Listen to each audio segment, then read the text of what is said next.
Welcome to Thriving in the Age of Disruption with Dr. Ramesh. We're glad you're joining us today to meet an inspiring changemaker and social impact pioneer. Ms. Nguyen Thu Hue will explore how best to leverage on resources to build effective non-profit organizations for maximal social impact. Hue also shares her strategies for thriving in the face of adversity while making a meaningful difference in the world. A trailblazer in the Vietnamese non-profit sector with over 25 years of experience, Hue transitioned from the corporate world and founded leading Vietnamese NGOs such as Vietnet-ICT and Centre for Marinelife Conservation and Community Development. She is also a global fellow for MovingWorlds and Obama Foundation. Dive into our discussion on creating value beyond financial gains, where Hue highlights resource mobilization, partnerships, and community engagement as keys to driving sustainable change, scalability, and impact in nonprofit projects. Welcome to the Thriving in the Age of Disruption podcast series, Ms. Hue. I'm so excited to have this discussion with you today. And we could start off by having you introduce yourself, a little bit about your career, maybe your personal life, so that the listeners get to know you. Thank you, Dr. Ramesh. My name is Hue. I am the non-profit founder. For the last 25 years, I am building, establishing, leading a non-profit or social impact organization. I am living in Hanoi with my family. I'm married with 2 children. Very exciting to be in conversation with you. Wonderful. I knew that you were someone who had spent a number of years in nonprofit sector. But before we start off on that, what I wanted to do was to share with you my thoughts about disruption. I think that one of the key mindset to have is actually an entrepreneurial mindset in today's age of disruption. And I define entrepreneurial mindset as one whereby as an individual, we are being resourceful. And resourceful means that we can identify the need or we can look for the solution to a problem. It all starts with actually being able to define what the problem is. And number 2, of course, as part of having an entrepreneurial mindset, it's also to be able to manage uncertainty and to take risks. The third part is actually to create value, whether it's financial, non-financial, or it is for ourselves or others. With NPOs, you have to be someone who creates value outside of the financial frame. When you look at the nonprofit sector, how does this entrepreneurial mindset apply? And how have you seen that in your own development from moving from the corporate sector to the nonprofit sector? Thank you. You mentioned about the nonprofit and the resources. This is exactly both the opportunities and also the struggles. Sometimes in the early days, I think that a nonprofit, that means we work for a good cause. And then if somebody provide us with resources, we do it. And without it, we don't have to be responsible for anything.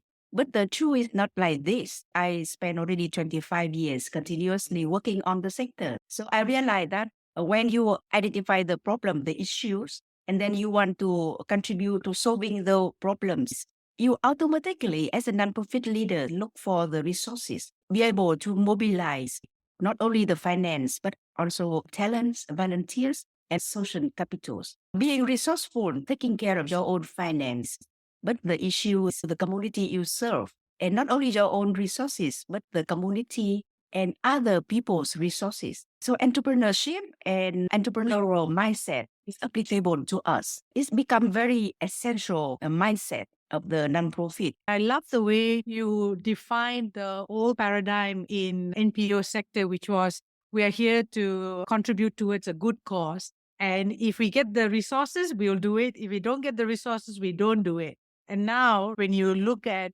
how the world is disrupting and the need to create and serve the underserved, actually there is a need to have a discipline that whether or not you have the resources available, that an MPO is actually generating those ideas to have the resources to do their good cause. I wanted to ask you a little bit about your own journey. How did you transition from corporate to the NPO sector?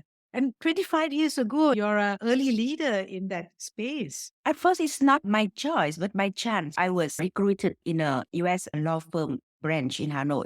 This is my dream career. I was having a law degree. However, after years spending my time in the law firm, I didn't see myself really happy there. So there's the opportunities where There's a Marinelife work projects. It's funny. I was not a streamer that time, but I made a quick decision. So let's think about something that make me really happy. I also decide to enter into the Marinelife work without strategic thinking that time.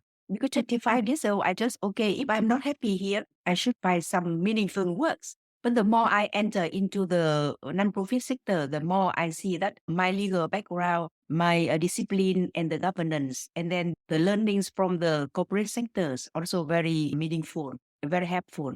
Very interesting. And so, what do you do actually in your marine life conservation NPO? This is a non-state actors registered in Vietnam, and our role is like partnership brokering. We serve the community in the coastal, the fishers and their communities, so that they can be aware of the policy, why they have their own livelihood resilience. They also cooperate in a way that they also part of the solution to protect the ecosystems. It is easy to say, but not very easy in doing things. Our role is to have the community, especially the disadvantaged, the poor, fishers, so that they are aware of their role, their rights, and then empower them to be able to be part of the discussing process, decision-making process with other actors. So that's very important because if I remember correctly, fishery products are actually one of the key exports of Vietnam and contribute to the economic growth as well. How many percent is that actually?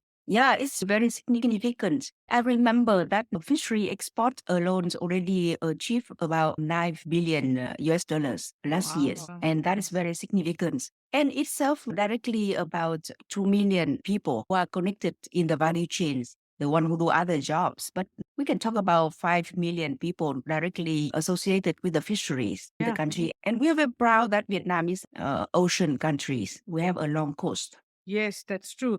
And until I came to Vietnam in March of 2022, I never had the opportunity to enjoy so many different kinds of fresh seafood, the different shellfish. And it's been really a joy going to different restaurants and trying the seafood here. Yeah, Vietnamese very proud of our seafood, and our seafood have presented in many markets. And but our work is also make sure that the very primary producer, the fishermen, the farmers have their equitable part in the value chains. Yes, that's an important piece. And so, what does an average fisherman earn today? Like, how many dollars per day do they earn in terms of salary? Oh, it depends because we have also different fisheries. The one who engage in, for example, tuna, they go offshore and catch the tuna. Also different from the very small one doing the coastal small boat. It varies. But compared to other agriculture sectors, fishery is sometimes better, but some very poor. Okay, I got that. In your experience over the last 25 years, what do you think is the biggest challenge for NPOs and for projects in the social impact space? The biggest challenge sometimes is the sustainability. Some solution can work in a small scale. You work well in a commune, in a district. But when you find a solution that lasts for the larger part of population, that is the challenge. Because sometimes the NPO sector like us, we can be able to mobilize the resources, but normally in a very modest, small amount. The more we enter into the sectors, we realize that having a small-scale pilot modern practice successful is not enough, but we have to be a visionary, thinking about how strategically the solution can be scalable or impactful. So that refers to the entrepreneur mindset that you mentioned earlier. The challenge is scaling up, right? And not only depend on the resources, but the scope of impact that NPO can contribute. With the resources you have, you can contribute to a part of solution. You cannot be all the solution. You need to be among many players. And not like in business. Some business, they are leader, right? They can lead the whole sector. But NPO is different story. To that point, what is the thing that holds them back from coming together? That is a good question. NPOs see the need, realize that they need to work together or in partnerships. But sometimes they both see the need. But in terms of scarce resources, sometimes they are also competitive. That's already happening that there are some alliance, some networks, that number of NPOs who are sharing the same mission or sector already working together. That's happening already in Vietnam. However, to the scale that we envision is not that popular. There are some barriers, I think. The governance structure that's applicable to NPO and the accountability, because one NPO, when you bought the resources from a third party, from funding partners, you are accountable for that.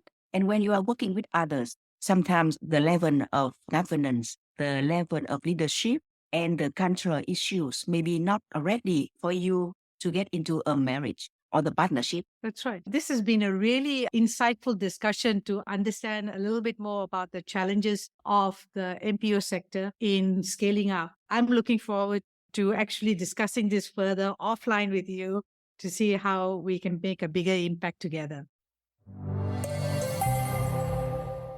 I feel that crisis ready mindset is the second mindset that is important in this age of disruption, largely because crisis refers to a setback or a failure, especially when we are dealing with entrepreneurial projects where we are creating something newly. There are always setbacks, there are always failures. So, how does one keep a mindset which allows us to be in action and not to be stopped? Because one reaction can be to freeze and do nothing, or another is to run away, flight. And the last, of course, is to fight back. So, in your experience, I'm sure you've had to deal with a lot of crises. Perhaps you can share an example of one, as well as what are the practices that help you to be grounded in a crisis? I spent quite a long time in the sector, and not only one crisis. Many things happened to me personally. In the middle of my career, maybe 10 years ago, we were awarded two very big projects, very happy. But then I was sent to the hospital by my husband.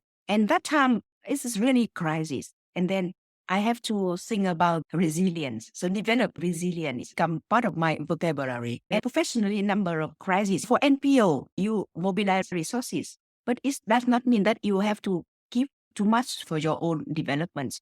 You spend them for serving the community. And sometimes you face the issue that maybe cash flow shortage. You have a big idea. You have a good program to be run. Sometimes you have a gap month, and the talent's gone. They don't want to stay or share the risk, and you have to start over again. So that's a crisis we face, and then we have to learn how to respond to the crisis in a more meaningful way, not to be panic, but be in a ready mood. That's right. So when you started to develop resilience, did you turn to meditation? Did you start to do yoga? What did you do to develop that? Yeah, like I said, I was a little bit a late beginner of yoga. But after being hospitalized, I started to do my yoga. And recently, I listened to the Stoic podcast, simple but meaningful tools that help me overcome those crisis moments, like taking care of the thing under your control. Simple thing, but sometimes as a leader, you want to solve the issue larger, much larger than your capacity, and you feel unhappy when the thing not happen like you wish. But now we realize that we need to get it out when the time is right. I'm really intrigued. I have interviewed a number of Vietnamese changemakers in my podcast series, and a lot of you talk about Stoic practices. I love what you talked about. If you can just have that moment every day to take care of something which is under your control and restore for yourself that balance, even though everything around you is not under your control, then you can be at peace and calm. I saw many friends who also in the sector, but they already practice yoga, and maybe they do mindfulness before me. And it's a good practice. Vietnamese also very quick learner. We observe, and then we ask ourselves how other woman leader she can be so resilient, and then we also share. Vietnam also part of the Buddhism. I think maybe that's part of the reason. Where are you in your spiritual journey? Oh, I'm just a beginner, frankly speaking. Now I started to learn to be calm, responding to the thing that's happening around me. I learned to spend time reflecting daily, and also, most importantly, building the good habit. When I mentioned about being hospitalized and putting into the best situation of my health because of me not taking care of myself. So for spiritually, I love the concept of leading from within. So starting from myself and practicing it. Because having a good habit, practicing it really takes time and discipline. Like 1 hour working every day. It looks very easy, but finding the time Prioritizing it is not easy, but this is how I put myself into the discipline. Wonderful. So, what I took away from your conversation about spirituality is that it's leading from within. And to do that, we need to practice with discipline. Whatever that we want to do, whether it's to walk for that 1 hour, it does take effort. And when you take that consistent effort every day, it is spiritual because it gets you to connect to yourself and to others as well. About living a simple life. What is living a simple life for you? Oh, it's really important in this moment of my life. Simple life is really match because for me, simple life that focus on what is important. So prioritize and what you can control. Sometimes I used to multitask. Now I identify what is really important for myself, my family, my organizations, and what I can do best. This is not starting right away. It's a process. It's a journey. And simple life for me is focusing on what's really important and let go what's not. That is true. Let go of what is not. If you had to describe thriving and use 3 words to describe it, what are the 3 words that you will use? Oh, thriving for me first is a growth mindset, open to learning. And the other, that adversary is part of life. Pay attention. Focus your energy, resources to what you can control, to what is your priorities. Very well said. In our consulting program, we talk about sustainability in terms of the ongoing thriving of a living system. How does it show up for you with your conservation work? My organization is focusing on the environment. Sustainability is part of the concept that we're talking about every day. For us to continue the mission in a systematic way is part of what we call sustainability. You remember in the early conversation, we're talking about having the resources, do it. Yes. Having no resources, stop.